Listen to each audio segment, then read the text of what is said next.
to the channel. Young Spark here, and I wanted to muse and talk a little bit about what we just saw at Summer Games Fest 2026 that happened this Friday, June 5th.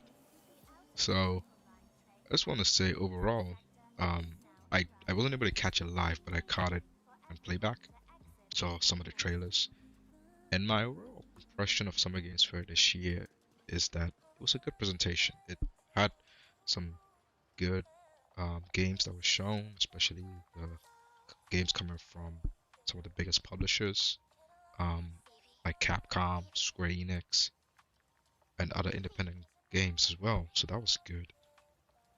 For me personally, I wasn't blown away by this presentation, and part of it is because a lot of the games that were revealed had been rumored to be coming, or we already knew were coming, like the big opener and closer to games. Like the big opener was Resident Evil Code Veronica, right? We had heard that that was coming. And personally, I'm not the biggest Resident Evil fan, so that game didn't do much for me personally. And the big closer was Final Fantasy VII Revelations, also a big game. But again, I like Final Fantasy VII Remake Project. I mean, I Remake was my favorite game of 2020. Rebirth, I was like, I really anticipated Rebirth, but then when Rebirth came out, I just it burned me up a little bit. The game burned me out because there was too much to do in the game, and by the time I was done with the campaign, I was kind of burnt out on the game, and I still feel like that a little bit. So I'm not like overly excited to dive back into Revelations because it's apparently from the director it's kind of a similar type of game. So we'll see, but I'll probably play it. I mean, I'm sure I'll enjoy it. It's just that I the last game kind of left me a little burnt out, so that's why I'm not like super jazzed about the new one. But in the presentation, there was some cool stuff there, like the game that I was like, oh yeah, this is pretty cool, and slight side about is the new Stellar Blade sequel, Stellar Blade Blood Rain, which I'm showing right here, and this is because 2024 I expected Final Fantasy Rebirth to be my favorite game, but actually Stellar Blade was my favorite game of that year. So Stellar Blade Blood Rain, yep, sign me up. I'm in. Sounds cool. Only thing is that there's no date or anything on it, so it seems like this game is like gonna, you know, it, it, I know rumors of it coming 2027, but it might be a 2028 or 2029 game. Who knows? But at least that's coming, right? And the other games that personally were my highlights of the show were the, I like the um Guild Wars 3 looked cool. Again, I gotta see if it's something I want to play. I didn't see the gameplay, so I gotta see that. Keep tabs on that. Um, you know, Gen Atlas looked cool. The new game from Ueda. Um, I think Last Guardian was cool, and I've played a little bit of Shadow of Colossus before, but I never completed. But I'm just to check that. So Gen Atlas looked cool. And then yeah, there was some other stuff in there too. But yeah, we're all like, I objectively, if I look at the presentation, I'm like, yeah, this like an 8 out of 10 presentation.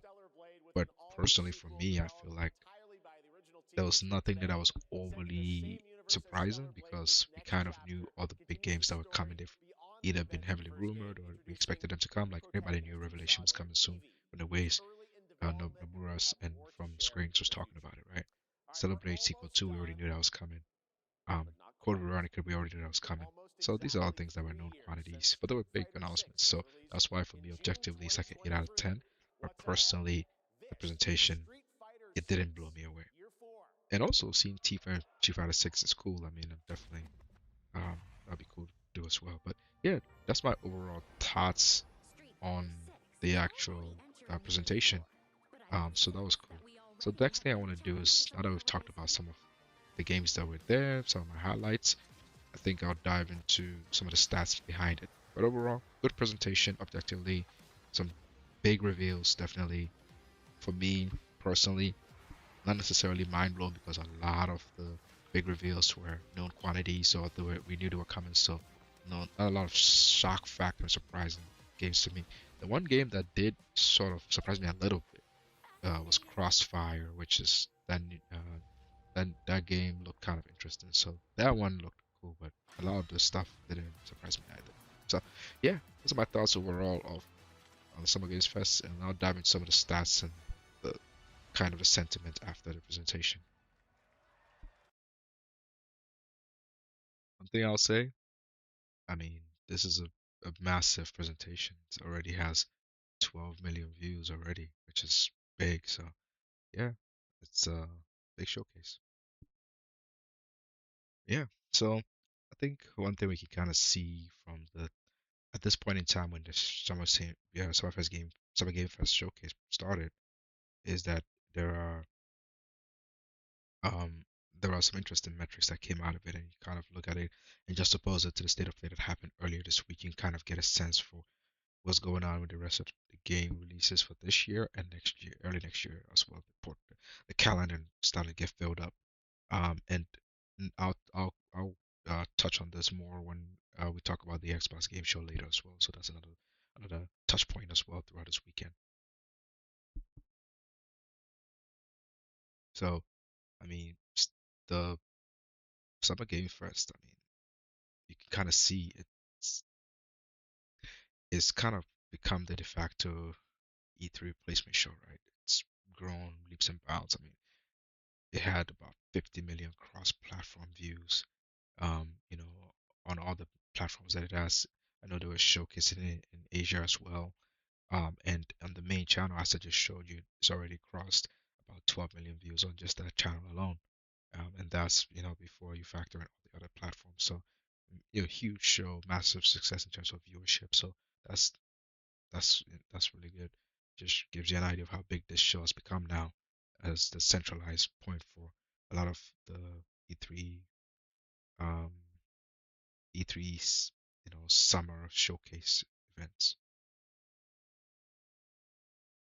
One thing that I noticed in the Summer Game Fest is that there was a pivot away from our live service being shown at the show, more to like single player narrative type of games, which is cool to see as someone who that's my bread and butter nowadays. I mean, I play some live service stuff with friends here and there, but not as much as I regularly do. So that was cool to see. Um, you know, that kind of um that kind of showcase. So that was cool, and it was cool to kind of see. I mean, you know from the two showcases, you can kind of see a flow. Like, you can see, oh yeah, yeah, Marvel Tokan is there. Yeah, that's cool. That's a fighting game,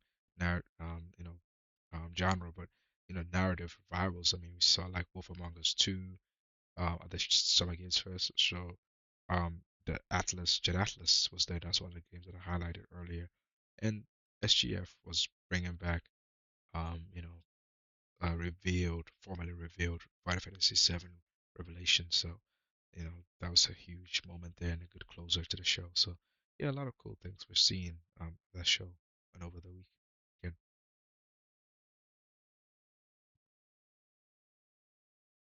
And the community, at least from the stats we can see publicly, looks like the sentiment is everybody has some takeaways from the Summer Games Fest showcase. I mean, a lot of people really like the game reveals, the surprise factor, and the genre diversity. The pacing. This has been a criticism of Jack Keighley's presentations, all of them. Summer Games Fest, the Game Awards, because they are long form videos, like usually at least 2 hours. Sometimes the pacing can suffer, right? Because you can go through stretches where there are a lot of games that are maybe not interesting to you, or there's a lot of on stage shenanigans that, to be fair, I think this year they kept to a minimum, but sometimes that takes away from the pacing. So there's that. That was a lot of people didn't care for the pacing, and the stream stability was definitely an issue because I noticed it as well as the official stream was kind of having issues. So I had to watch it off other people's channels, but yeah, that was also another problem. A lot of people, obviously, yeah, I mean, we have a lot of good games coming, so that's easy. And a lot of games on the show were multi-plat games, which is, I guess, for everybody who's into that, that's great. And yeah, we'll go from there. So there are like three genres that kind of came out of the show, right? That um were highlights is survival horror, games like Saw, Resident Evil Veronica. And in Isolation, you have Sci-Fi Mecha, the Gundam Rogue Albert and Hex, and then you also had RPGs. So um, Monster Hunter Wild, the expansion, Ascendance, Guild Wars 3, and sort of Legends. So that was pretty cool.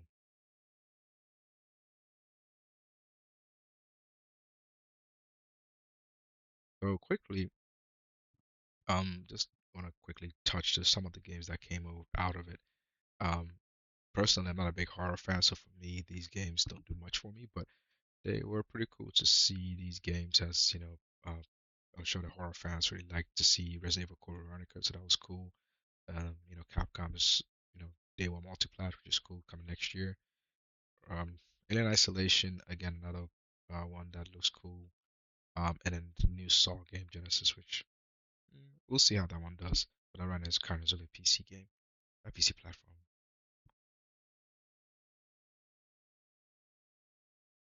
RPG and fantasy. So yeah, I mean, Square Square Enix came out, and the big news for them is that hey, it's coming everything I want on day one, which is cool for people, for everybody to experience that.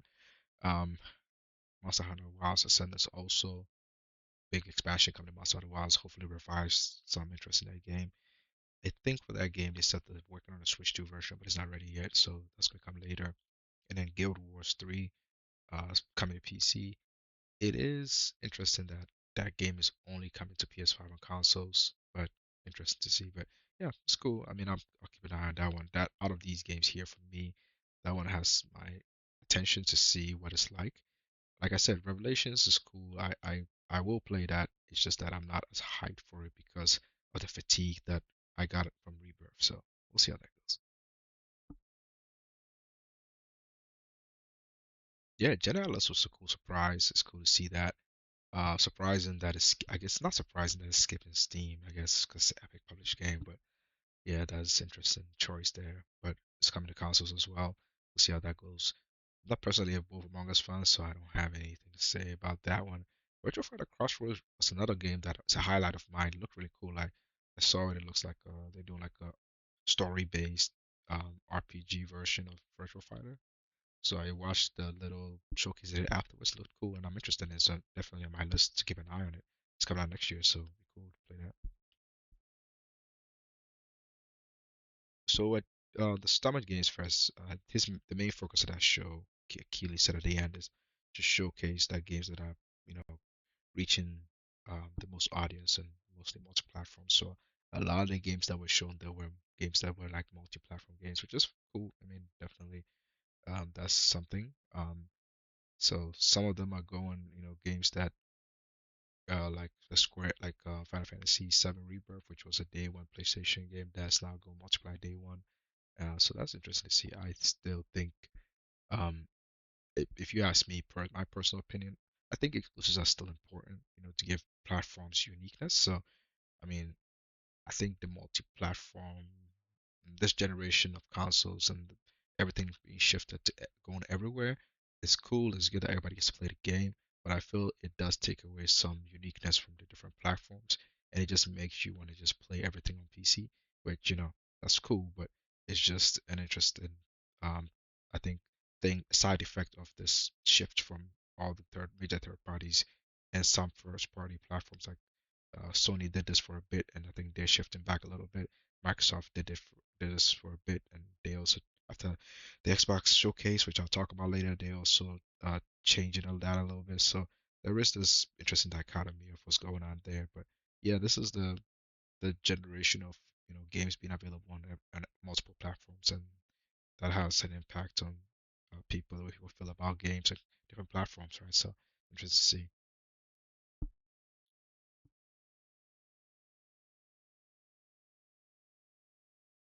Yeah, I mean, we talked about this earlier, but Sony's strategy is simple, right? They try to get you to come to play on their platform. They incentivize you with exclusives to do that. That's what they've always done. And it used to be that they used to have the biggest third-party games as part of that as well, but now all the biggest third-party games are shifting and they're going multi-plat. So now they have to do that with their first-party games. So we'll see how where that works for them, but that's their strategy, right? From Microsoft's perspective, I mean, they are still. in the middle of change. I mean, they have a new CEO, Asha Sharma, so she's changing things around. And I'll talk about this more when I get to the Xbox Games Showcase presentation. But they are also, you know, they still have a lot of their games going multiplayer, the ones already committed, but they're also for some of their newer first house developed games, first in-house developed games. They're putting some of them on console exclusive, so they still bring them to PC, but they keep them on the Xbox consoles only.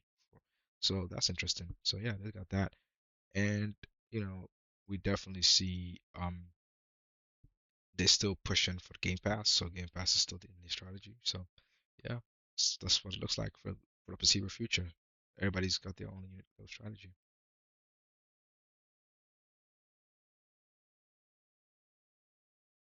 It was cool to see Tifa in Street Fighter. That definitely makes me interested to pick it up again and play. So I'm probably gonna have to pick up that game on sale now and pick up season 4 with Tifa when that comes out.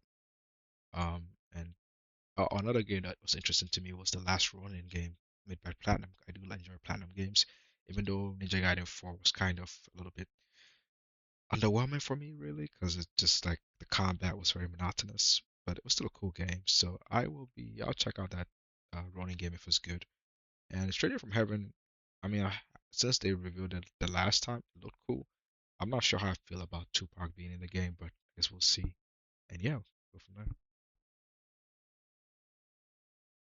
Yeah, the one thing that's come out of this Summer Game Fest period with State of Play, Summer Game Fest, and also the Xbox show, which I'll talk about later, is that a lot of games are not trying to release past October. Like every game that has been announced or has a date for this year is all the last one ends in October. So November is clear, December is clear, but that just means there's too many games now coming out between like August and October. It's a lot coming, so it's something to watch.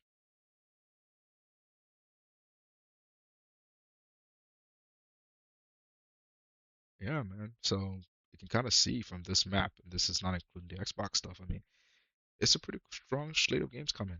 We have so many games coming from now to Q4. You know, GTA is coming out November. It's gonna be great, hopefully. And then 2027 is looking strong. So in general, gaming for the next year or two, I mean, strong pipeline of games. That's not a problem. We know that's not a problem. It's more of, gaming budgets being super high, and these games need to do well. There's too many of them, maybe taking up the air. We'll see how that goes. Hardware prices are kind of rough right now. It's going to take GTA 6 to maybe move that, um, get people to really cough up the the $600+ to get a new piece of gaming console, or the 1,000+ to get a decent PC to get these games. And we'll see how that all goes. But yeah, there's other parts of the industry that is rough right now, but in terms of the games, I mean, games are great.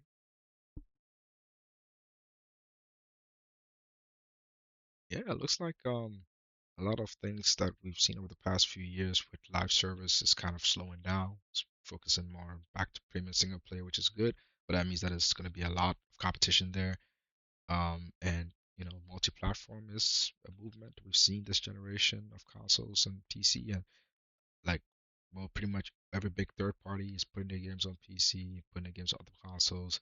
We've seen, um, you know, a change in that strategy. Um, some platforms are changing that a little bit, but overall, I think PC is the big winner for this generation, really, because on PC you get to play everything for the most part. That might be changing in the future, but for this past few years, that's what it's been, right? It's been the best place to play. So that's interesting that yeah, every major developer is catering towards that now. Capcom, Square Enix, Sega, they all PC, make sure PCs first and then consoles, right? But we'll see how the things change for the first parties from Sony. They're shifting strategies to the single player back exclusively on their console. Microsoft is, I'll talk about it more later, but it looks like they're doing a case by case basis. So yeah, it's interesting times ahead. But either way, I think going forward, if you have a good capable PC and you have one console that you like the exclusives for, you should be in a good place for the next couple of years, especially with the way prices are going. You might have to hold on to that and just enjoy your games for the next few years. But yeah, so many games coming out, so many good quality games on the horizon, so good place to be in terms of gaming.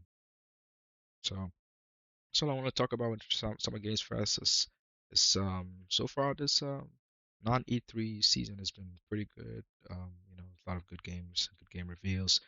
Personally, like I said, some of the reviews here they hit for me as they should. Um, because I'm not particularly mastered some of those franchises, or I'm a little bit burnt out on some of the franchises. But overall, objectively, I mean, it's a good show, and I think the Xbox show, I'll talk about that later. That also pretty much similar vibes. So, yeah, summer showcase season's been pretty good, and I hope everybody's excited about the upcoming slate of games. So, with that, I'll leave you guys to it, and hopefully you enjoy the content. Like, subscribe, and definitely I'll be back with more content later. So I'll catch you guys later, and remember, Jesus loves you.